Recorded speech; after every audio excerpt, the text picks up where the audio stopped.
Hello everyone. Okay, this video I'm going to finish the final part of the force oscillation. Okay, because we left a little small part of force oscillation.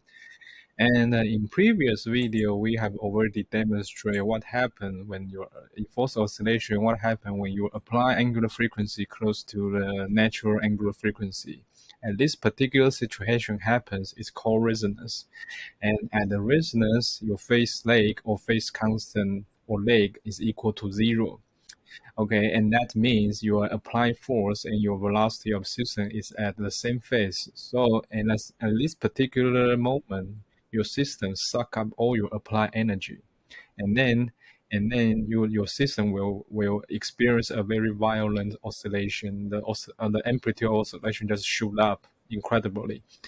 But damping parameter can control the oscillation at the resonance. Okay, you have a small damping force, you have large oscillation at the resonance. You have a large damping force B, and you have small oscillation at the resonance. Okay, and we have demonstrated some video in class. Okay, so is a way to apply the sound wave to a glass, okay, and this sound wave has at a certain amount of amplitude, and the frequency is close to the angular frequency of material, and it will break. It will break the material because in material, lots of atoms connect together, okay, and you can just treat the lot of atom connect by a spring in this material. So when you at resonance, the atom have lots of amplitude, and then because every atom has lots of amplitude, and then this material just break. Okay, at the resonance. Okay, and we also demonstrate. So okay, in space molecular spectrum, the concept of resonance also can apply. Okay, vibrational motion of molecule, or rotational motion of molecule, or electronic transition and of energy between energy level also corresponding to a frequency. And if you apply electromagnetic wave, and its frequency is matched to this frequency by these three, the applied frequency is very close to the frequency of a molecular motion, vibrational motion, rotational motion, or the electronic transition between energy level. You apply your system or your molecule will absorb this energy, and this cost you, not cost. This will let you obtain the IR spectrum, microwave spectrum, and UV spectrum. Okay, and this has happened at the molecular level, and also at the engineering level, the concept of resonance also apply. Okay, here is the mass. There is a mass damper in Taipei 101 building, and the mass damper, its function is to reduce the vibration of the building because the winds and earthquake will create the vibration of the building, and you need the mass damper to absorb this vibrational energy. Okay, and how to the mass damper absorb this vibration energy is also use the concept of resonance.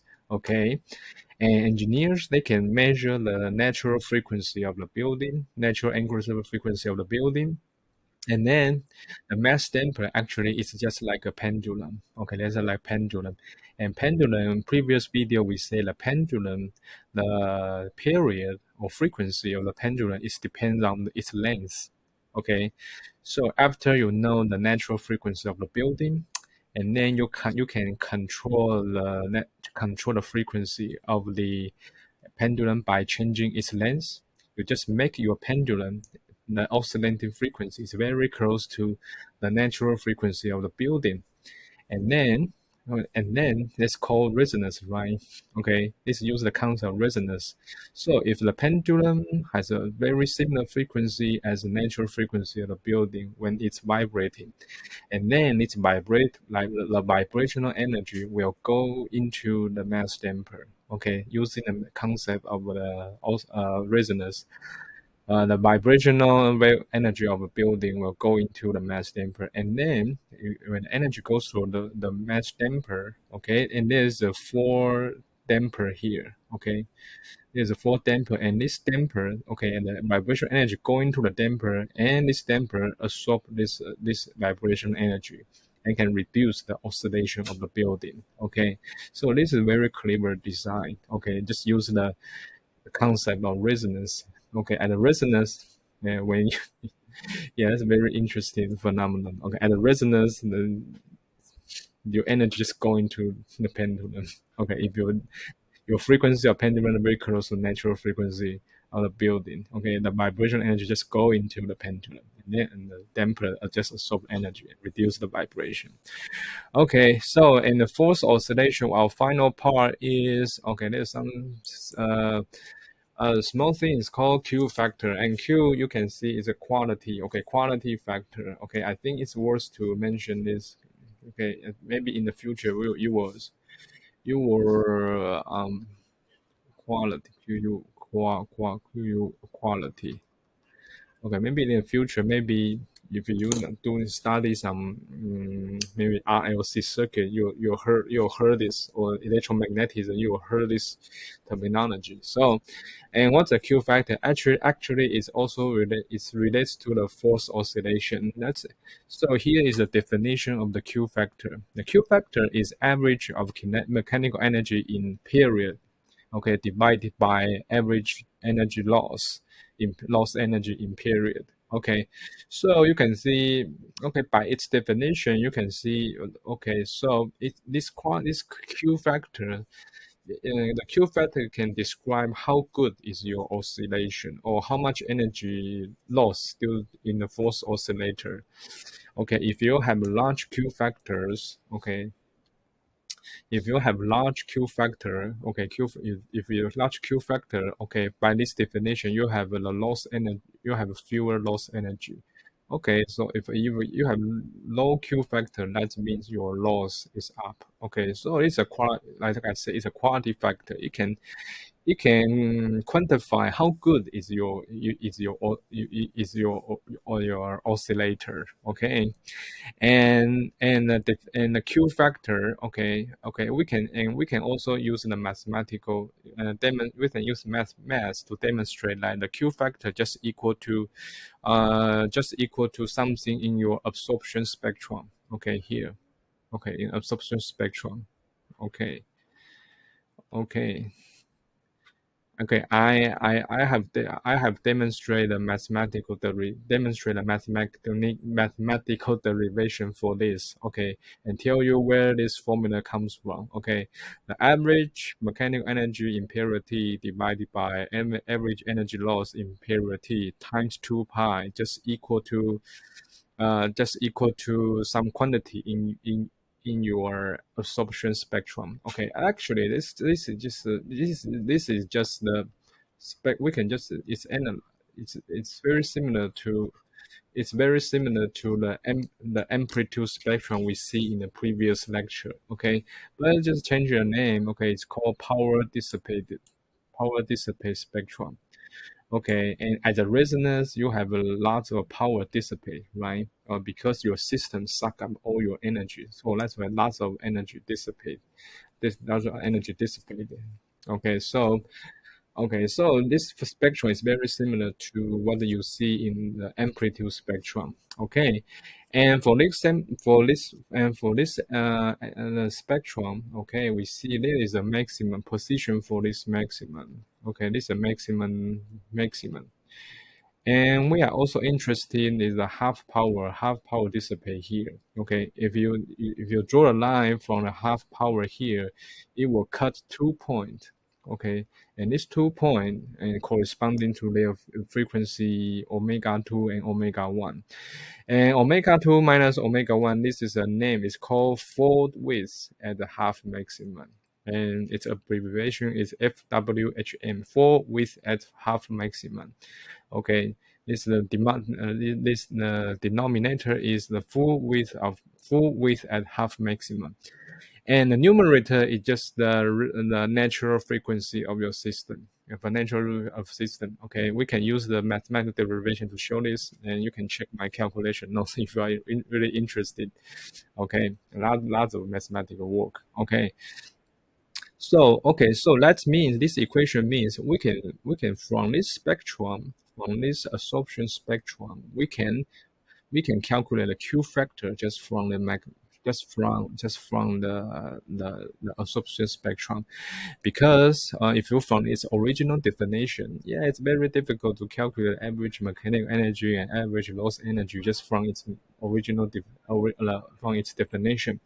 But if we measure some force oscillation system and we get a power dissipated spectrum, and then we can from the spectrum we can get the quality factor. Okay, denominator is just a natural angular frequency, and not sorry, the numerator just the natural angular frequency, and the denominator just the full width at half maximum. Okay, full width at half at maximum, FWHM, and in Chinese it's called 半高宽. Okay, so your quality factor relate to your 半高宽. Okay, if your 半高宽, okay, so the same thing. A quality factor is if your quality factor is high, okay, low energy loss, okay, so your FWHM also small, okay, and you have low quality factor, energy loss is high, so it's corresponding to your FWHM is high, okay. So actually, they are very connection. If you have a large energy loss, you have a larger width, okay. Yeah, large energy loss, you have large width. Okay, for if you have few energy loss, you have short FWHM. So I can draw a very in another situation. So okay, so if your Q factor is very good, the spectrum should like this. If you have very good, you are very good. If you have very good quality factor, the spectrum should be like this. Okay, let's assume this is a good quality factor. Okay, if you are a if you are very bad quality factor, what's the spectrum look like? The spectrum will looks like, okay, maybe let me see. Let me see. If you have a very bad quality factor, your spectrum will look like this. Okay, you will become very broad, very you will become very bored like this. Bad quality factor. Okay, if you have very bad quality factor, your spectrum will look like this. This means very bad quality factor.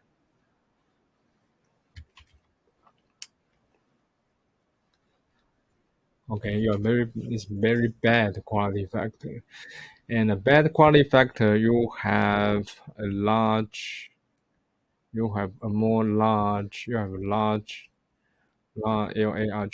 F full width at half maximum. The low, if you have a low quality factor, okay, the spectrum will look like this, will become very broad. Okay, yeah, and you have large FWHM, and you have good quality factor, the spectrum, so the dissipate spectrum will very sharp. Okay, just like the red one, and the purple one is very bad quality factor. And when also during some mathematical derivation, your full width half maximum equal to your damping parameter over mass. Okay, and this tell you the damping parameter B control the FWHM. Okay, so yeah, it's also related to this relationship here. Okay, if you have a high quality, means you have a low energy loss. And low energy loss means your B is small, right? Because B is damping parameter is control the dissipate force. Okay, so control the energy loss, and your loss is small. That means your damping parameter is small. So the damping parameter is small. Okay, damping parameter is small. That's also from this relationship. Also, it lead to the short width. Okay, and you have bad quality factor. You mean you have large energy loss. And large energy loss means the parameter B is very high. That's why it causes you larger energy loss, because B is a damping force, it causes larger energy loss. And from this relationship, large B means large full width at half maximum. Okay, so it's all connect together. Okay, the quality factor is just the measure of how much energy, it can quantify how much energy loss in your oscillator, and from spectrum, and we can also observe the quality factor just by looking at the spectrum. You have a good quality factor, you have very sharp spectrum, and you have bad quality factor, you have very broad spectrum. Okay, broad spectrum, you have large FWHN, you have sharp spectrum, you have small FWHN, and this width connect to your damping parameter and your energy loss. Okay, so they all connect to each other. Okay, and so this is just I want to show you at the final part of force oscillation. It's called quality factor. Okay, quality factor from the definition we can get with this relationship, and this relationship tell you we can see the quality factor just by observing the spectrum, and also call a new terminology for FWHM, and FWHM is related to your damping parameter, and they are all connect to each other. Okay, so that's just one that I want to tell you in the final part, and see you in another video in the future. Okay, bye bye. Okay.